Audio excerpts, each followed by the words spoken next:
Halo, Assalamualaikum warahmatullahi wabarakatuh. Perkenalkan, nama saya Amelia Putri, mahasiswi dari Universitas Muhammadiyah Tangerang, jurusan akuntansi. Kali ini aku mau bahas sedikit tentang desain penelitian. Nah, di sini udah pada tahu belum sih apa sih desain penelitian itu? Jadi, desain penelitian adalah rancangan penelitian yang menjelaskan berbagai cara yang digunakan untuk permasalahan penelitian. Nah, untuk caranya itu ada 4 macam. Yang pertama ada populasi dan sampel, yang kedua jenis data, yang ketiga definisi operasional, dan yang terakhir adalah metode analisis data. Oke, lanjut aja. Pertama saya akan membahas mengenai definisi operasional. Nah, definisi operasional adalah cara mengukur variabel dengan menggunakan berbagai skala. Definisi operasional ini merupakan informasi ilmiah yang tentunya sangat membantu peneliti lain yang ingin melakukan penelitian dengan menggunakan variabel yang sama. Berdasarkan informasi hasil penelitian yang sudah pernah dilakukan melalui definisi operasional, peneliti akan mengetahui bagaimana caranya melakukan pengukuran terhadap variabel yang dibangun berdasarkan konsep yang sama. Nah, dengan begitu, peneliti dapat menentukan apakah tetap menggunakan prosedur pengukuran yang sama atau diperlukan pengukuran yang baru. Selanjutnya ada macam-macam skala pengukuran. Yang pertama, skala nominal, yang kedua skala ordinal, yang ketiga skala interval, dan yang terakhir adalah skala rasio. Langsung aja ke penjelasannya ya. Yang pertama ada skala interval atau Likert.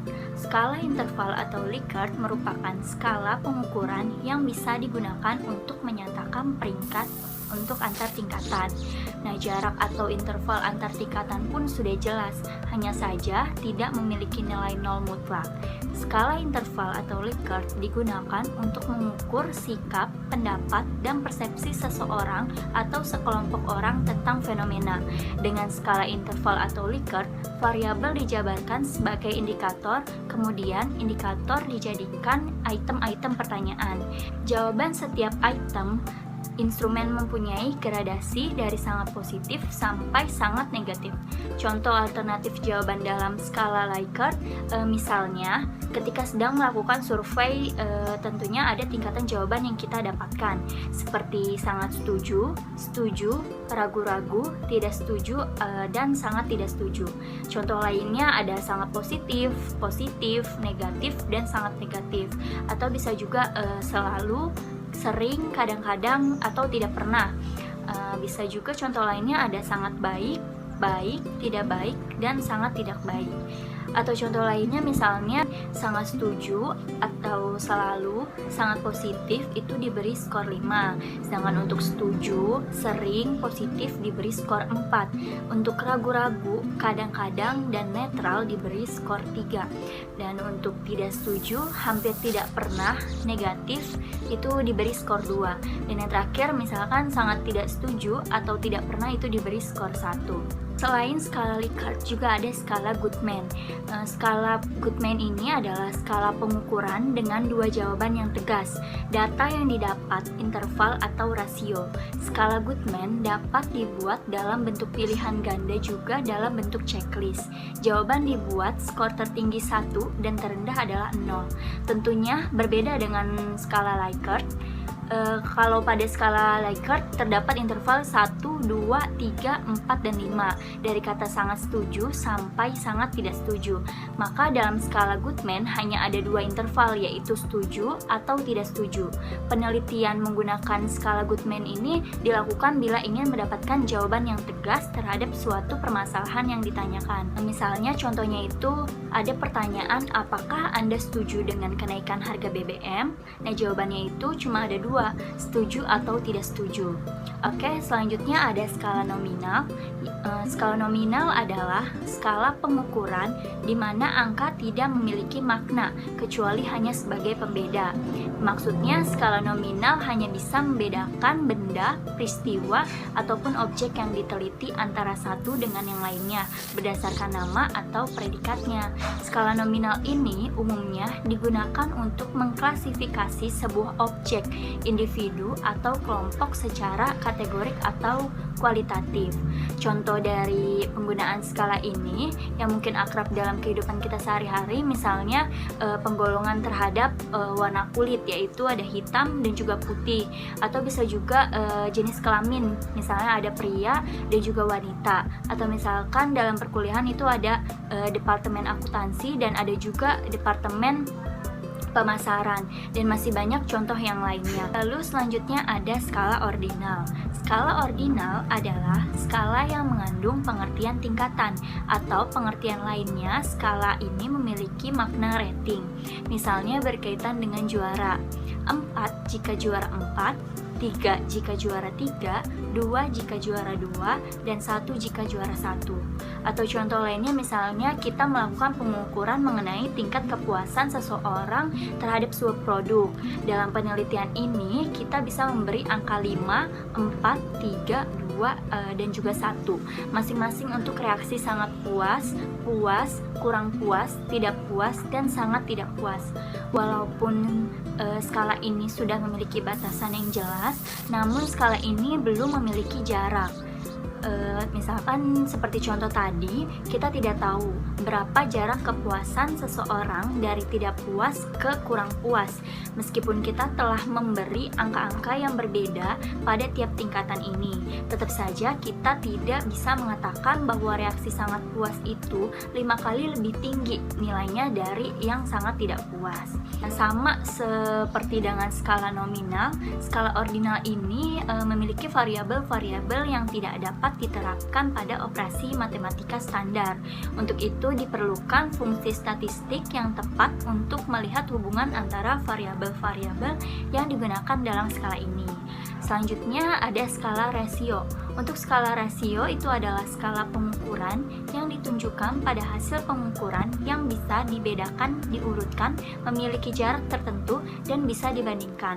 Skala rasio merupakan tingkatan skala paling tinggi dan paling lengkap dibanding skala-skala lainnya. Jarak atau interval antara tingkatan sudah jelas dan memiliki nilai 0 yang mutlak. Nilai 0 mutlak berarti benar-benar menyatakan tidak ada.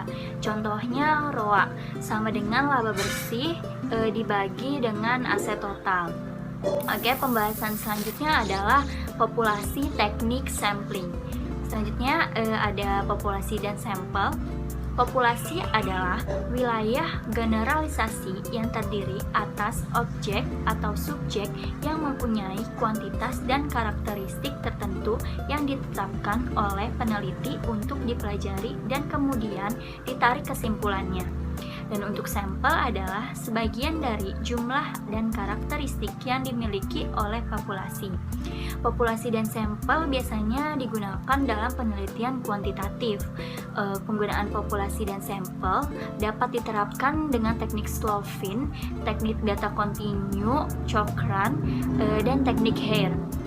Dan untuk selanjutnya ada teknik sampling. Teknik sampling adalah teknik pengambilan sampel untuk menentukan sampel yang akan digunakan dalam penelitian. Nah, secara sistematis teknik sampling itu dibagi menjadi dua. Yang pertama ada probability sampling dan yang kedua ada non-probability sampling. Untuk probability sampling ini dibagi menjadi 4 jenis. Yang pertama ada simple random sampling, yang kedua proportionate stratified random sampling, yang ketiga ada disproportionate stratified random sampling, dan yang terakhir ada area atau cluster sampling atau sampling menurut daerah. Sedangkan untuk non-probability sampling itu dibagi menjadi 6 jenis. Yang pertama ada sampling sistematis, yang kedua sampling kuota, yang ketiga sampling aksidental, yang keempat ada purposive sampling, yang kelima ada sampling jenuh, dan yang terakhir ada snowball sampling. Lanjut aja kita ke penjelasan yang lebih lengkapnya ya. Untuk probability sampling ini adalah teknik sampling yang memberikan peluang yang sama bagi setiap unsur atau anggota populasi untuk dipilih menjadi anggota sampel. Nah, teknik ini meliputi yang pertama yang akan kita bahas adalah simple random sampling.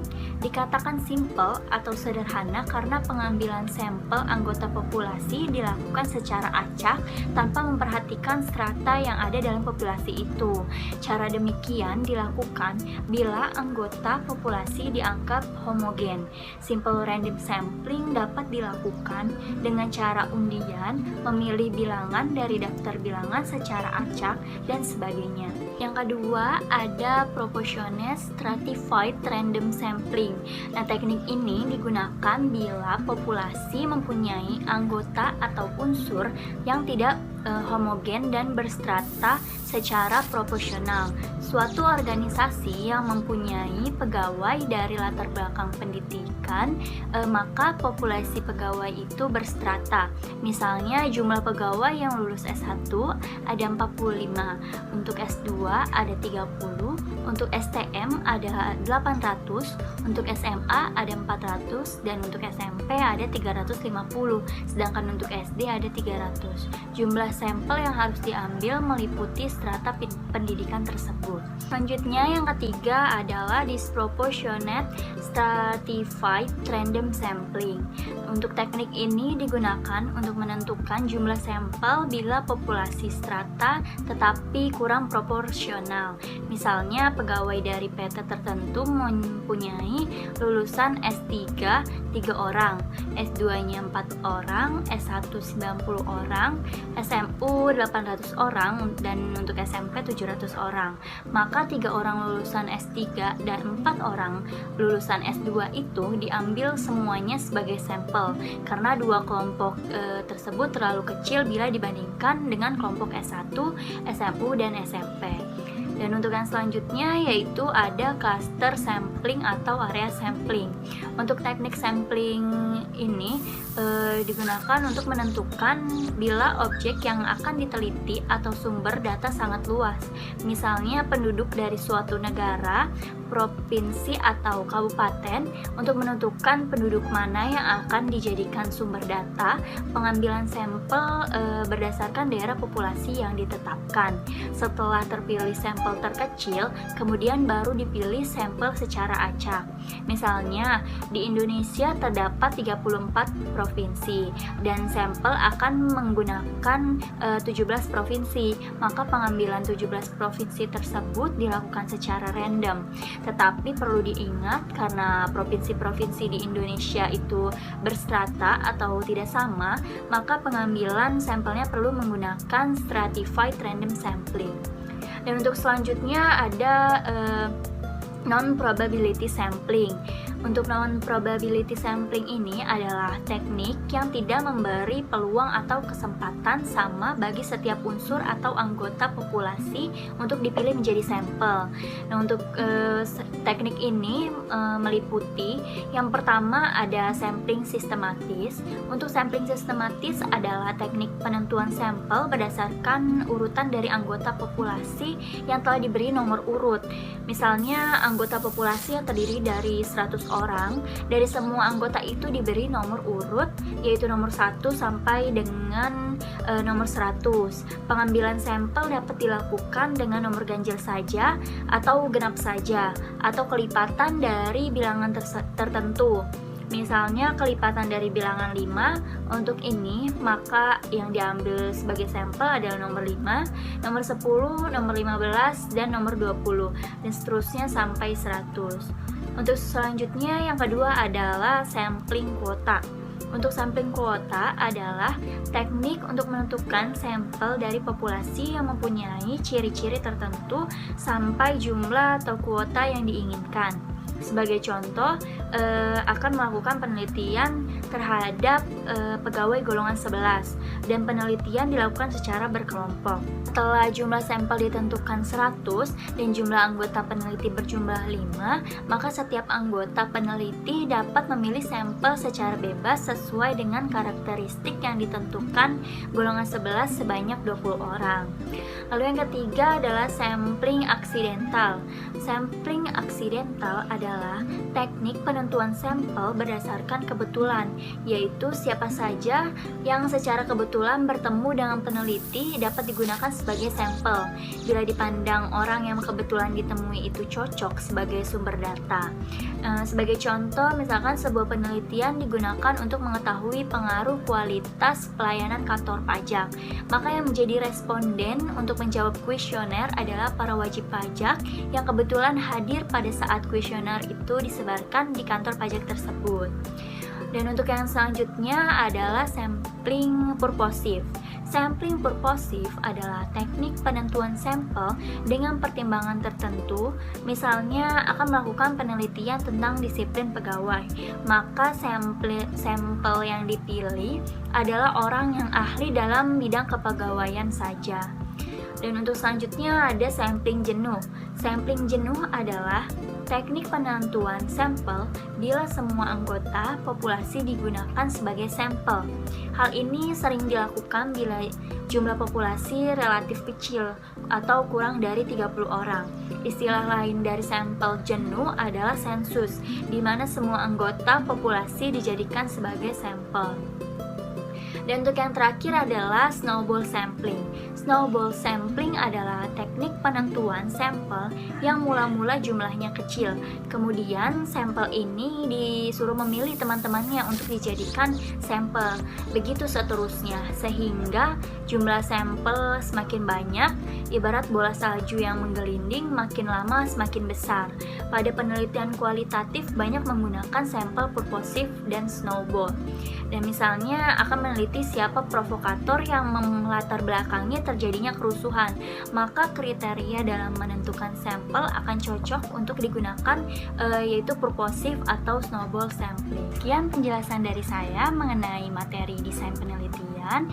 Apabila dalam penjelasan kali ini terdapat banyak kekurangan, mohon dimaafkan dan semoga materi yang saya sampaikan bermanfaat untuk kita semua. Billahi taufiq wal hidayah. Wassalamualaikum warahmatullahi wabarakatuh. Sampai jumpa di penjelasan selanjutnya.